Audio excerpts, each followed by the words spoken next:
terbagi.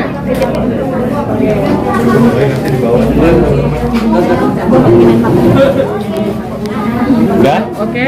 Yo. Ya. Sajana mungkin seperti apa nih?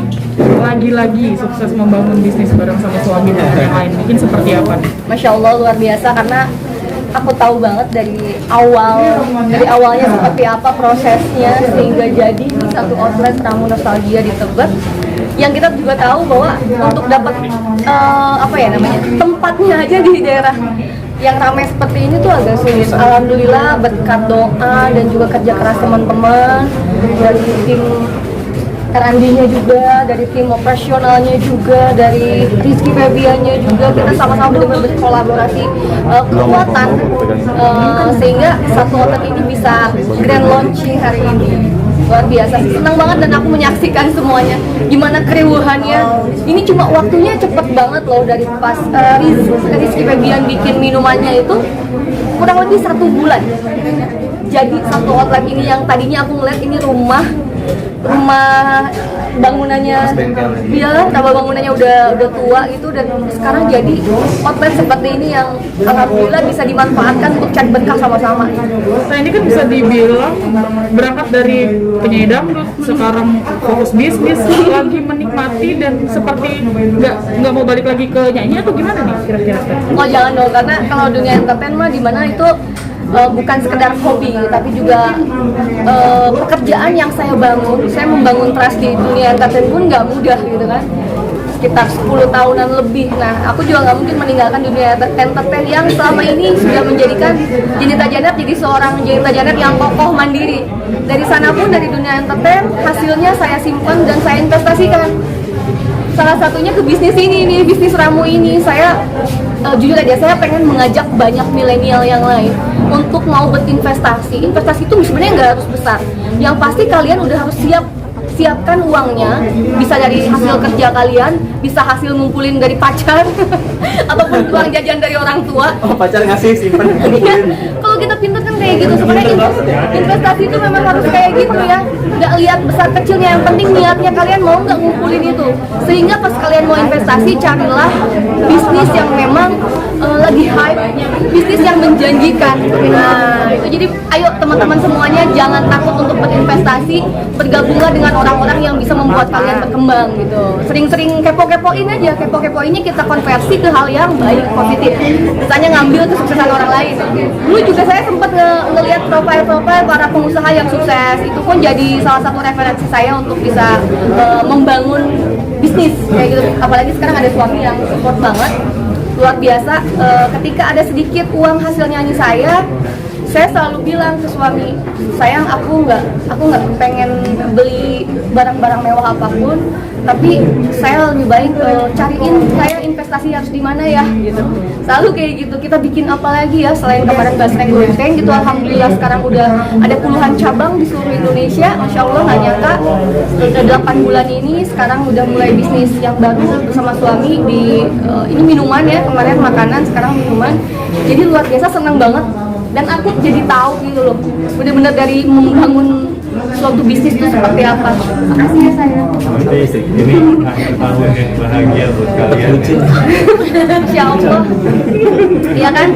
Daripada waktu kita kebuang untuk mikirin hal-hal yang tidak pasti, hal-hal yang malah menjerumuskan kita, hal-hal yang bikin kita down, mending kita konversi segala waktu manfaat kita untuk bikin sesuatu yang berkah. Nih, kebetulan aku sama suami tuh punya satu misi dan visi yang sama. Kita berdua ngerasain loh gimana susahnya cari pekerjaan zaman dulu ya, gimana kita nggak percaya nyari uang kemana, susah kali gitu kan. Nah itu mindset itu yang harus kita pecahkan, mental block gitu tuh. Jadi benar-benar sekarang aku sama suami tuh pengen ngajak teman-teman milenial yang lain untuk memulai usaha. Di zaman seperti ini kita nggak bisa bergantung sama orang lain kayak gitu. Jadi mending bikin lahan pekerjaan untuk orang lain, rezekinya juga buat kita sama-sama. Ketika berhasil itu jadi petikan dan semangat buat kita bikin bisnis yang baru lagi. Sambil nungguin momongan nih. Nah ini kan bisa dibilang nih bersama suami nih karir terutama bisnis tuh naik terus gitu kan, mengumbar kemesraan terus gitu, bikin orang bucin gitu kan. Terus gimana sih untuk maksudnya momongan sendiri kalian gimana kalau boleh tahu? Momongan ya, aduh kita tuh pengen sih, salah satu harapan terbesar ya setiap pasangan pasti punya momongan. Tapi kita yakin sih Allah pasti ngasih di tempat, di saat, dan waktu yang tepat, yang terbaik. Yang pasti kita sekarang ikhtiar terus, gas terus. Tapi ya kita sih selalu berhusnuzon sama Allah. Tapi ya kita pengennya ya udah sekarang kita coba alami dulu. Tapi kita punya target. Mungkin kalau di titik ini memang belum dikasih, kita program. Kita berusaha ikhtiar lagi dengan mengikuti program yang akan dilakukan. Konsultasi dengan dokter kandungan itu udah dilaksanakan dan alhamdulillah kita berdua sehat, bagus, tidak ada permasalahan, tinggal menunggu ridho dari Allah. Nah kalau program yang mungkin akan kita ikhtiarkan ya salah satunya ada IVF, ada consent juga. Jadi tergantung nanti bagaimana konsultasi kami dengan dokter yang terbaik aja. Tapi dari keluarga sendiri sudah menanyakan belum sih soal momongan? Oh keluarga mah asik-asik sih. Alhamdulillah ya. Iya, maksudnya ya mereka juga pengen gitu. Iya, tapi kita Ngomong cucu, tapi nggak bisa memaksakan. Kalau misalnya masa ada orang tua yang ingin memaksakan, kok kamu nggak punya anak nah, kalau mau protes jangan sama kita, sama Allah gitu kan, kalau berani gitu kan. Jadi kita pun semua harus pasrahinnya sama Allah, kita berusaha yang terbaik yang pasti. Saling menguatkan yang seperti apa sih? Kalau misalnya kan pasti akan ada aja di luar sana. Iya betul. kalau omongan piring apa ya, mungkin netizen yang nyinyir apa segala macam, kita sih nggak terlalu fokus ngebuang energi ke hal yang seperti itu. Fokusnya ya ini dia, membangun apa yang bisa kita bangun. Kita pengen bermanfaat, kita juga ya saling menguatkan. Kalau misalkan dia yang bikin sedih tuh kadang kalau misalkan datang bulan, kalau datang bulan pasti sedih tuh, pasti murung gitu. Kamu kenapa ya? Gak apa-apa. Saya sih paling yang nginatin, yang nguatin. Cuman alhamdulillah sejauh ini memang teman-teman justru mungkin 90% banyak yang support ya, banyak yang positif, banyak yang nguatin juga, banyak yang ngedoain. Itu dia. Ya semoga aja. Keselak rambut nenek. Habis makan rambut nenek. Iya, semoga aja doa-doa baik dari teman-teman bisa kembali menjadi kebaikan juga buat semuanya yang doain kita. Mungkin ada kepikiran buat honeymoon lagi. Boleh minum dulu nggak? Boleh. Kita tuh jujur ya, dengan adanya pandemi kayak gini, terus dengan kesibukan suami, karena membangun bisnis itu jujur ya, saya bukan tipe orang yang seneng punya uang terus ngasih ke orang bikinin usaha ya, tapi enggak, saya lebih suka yang terjun langsung, benar-benar nyari menunya, ngerasain nyicip dulu. Saya juga nggak mungkin berani invest di sini di Ramu Nostalgia kalau saya nggak cobain dulu produknya. Jadi di awal, jadi suami tuh lucu banget. Pas di awal ketika nyobain, ini enak banget nih, harganya 400 juta. Wah, pengen nyobain dong, cobain dong. Terus tiba-tiba seketika, ini cewek pasti suka, pasarnya pasti dapat banget, pasti orang-orang pasti banyak yang suka dan gitu. Coba dong menu yang lain, keluarinlah menu yang lain. Aku suka nih, saya beneran aku suka. Dia bilang ya udah kalau kamu oke, deal ya, gitu. Dia langsung jadi bisnis tuh luar biasa. Jadi suami tuh luar biasa, dia menghargai aku banget.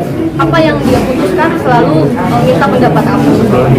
Betul, dan gitu pun aku, apapun yang aku kerjakan sekarang gak ada yang lebih penting kecuali ridho suami gitu aja. Nah ini kan bisa dibilang kalian berdua tuh suka mengumbar kemesraan, kebucinan. Nah dapat komentar-komentar juga dari netizen, iri lah apa segala macam. Mungkin seperti apa sih? Kalau iri itu kembali ke kondisi psikis masing-masing kan, beda-beda. Iya, orang kan iri pasti ada alasannya masing-masing gitu loh.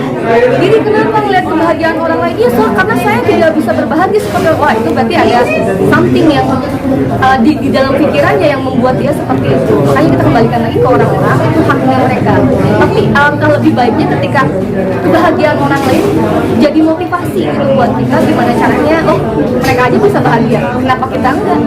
Ternyata ini, kalau aku boleh sharing sedikit, kebahagiaan yang kita rasain itu sebenarnya adalah efek dari apa yang sudah kita bangun di masa lalu.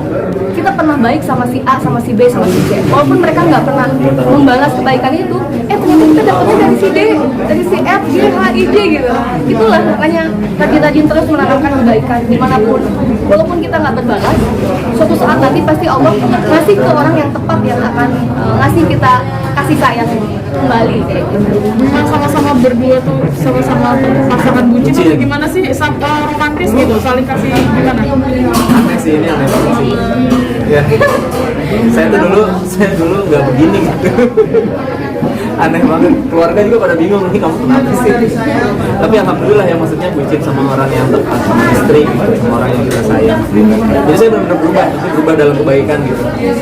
Saya jadi penyabar, saya jadi nggak egois. Dulu saya egois, main menang sendiri, nggak bisa dibilangin dan lain sebagainya lah. Sekarang ya alhamdulillah ketemu istri yang bisa menerima, ya bisa dibilang kita sama-sama bucin sih. Mungkin kalau nggak ada kamera lebih parah sebenarnya. Gini aja, sebenarnya bucin tuh itu cuma istilah doang ya. Kan intinya mah kita meramu perasaan kan. Sama-sama banget sih. Kayak meramu perasaan, bersyukur. Saya dulu pernah gagal gitu. Jadi ketika saya diberikan orang yang tepat, saya akan menjaga itu dengan baik. Ini sebagai ungkapan terima kasih saya, syukur saya kepada Allah sih, kayak nunjukin, ngebiasain gitu. Karena cowok-cowok yang kadang nggak romantis, cowok-cowok yang kadang nggak bisa bucin tuh kadang-kadang banyak sekali apa ya, celah-celah untuk masuknya pihak-pihak yang tidak diinginkan. Jadi salah satu cara yang aku lakuin untuk suami ngatakannya dengan cara seperti itu. Saya perhatian ke suami, saya benar-benar mengerti apa yang dia suka, apa yang dia nggak suka. Itu yang awal banget aku pelajarin dari dia. Ketika aku bisa melakukan hal yang dia suka, sering, akhirnya dia pun melakukan hal yang kayak gitu. Lebih menyontohin sih, bukan menyuruh atau nuntut. Nah, paling bucin apa yang pernah kalian berdua lakuin sih masing-masing, suami ke istri, istri ke suami? Tiap hari tuh kita bucin, ada sih banyak sih sebenarnya. Kayak kita udah komitmen pokoknya ya, kita harus selalu kemana-mana bareng, kita nggak boleh yang sedikit pun terpisahkan. Bahkan nih, saya ke kamar mandi ditanya, kamu mau kemana? Ke kamar mandi. Terus dia bilang jangan lama-lama. Posesif. Tapi jadi seru ya, jadi lucu gitu. Dan itu yang mungkin ngebonding kita jadi semakin lengket, dan akhirnya itu jadi habit, jadi kebiasaan. Jadi kalau misalkan kayak gak ada dia, kayak nggak bisa nih. Ya, saling menjaga. Makanya kita tiap bangun tidur, tiap mau tidur selalu berdoa ya, karena kita nggak bisa ngelakuin apapun kecuali kita hanya bisa berdoa, kita berdua bisa sehat terus, bahagia selalu, tidak kekurangan sedikit apapun, dalam lingkungan Allah dan panjang umur Sampai tua, selalu anak cucu, gitu terus ya doain setiap hari. setiap hari. Nggak ada yang bisa kita lakuin lagi selain itu, karena semua juga manusia nggak ada bisa menjamin kehidupannya kecuali doa yang bisa merubah semuanya dan keyakinan sama Allah.